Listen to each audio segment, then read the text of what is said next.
this guide, we're going over how you can play Byte by Night here in Roblox. This is going to be a full guide, the entire basics of the game. Before we do get into this guide, make sure to like the video and subscribe to the channel with all notifications on. It really does help the channel and it lets us know that you want more content like this.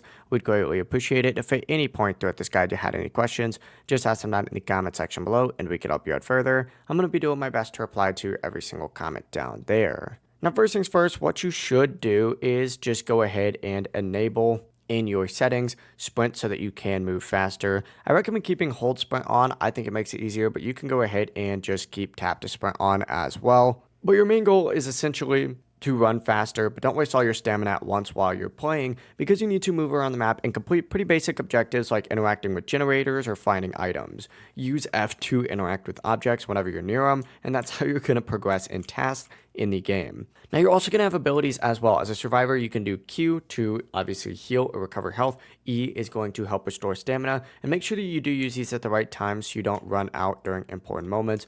Always stay aware of your surroundings though and avoid getting caught. Move between areas pretty consistently, complete objectives, and manage your stamina carefully.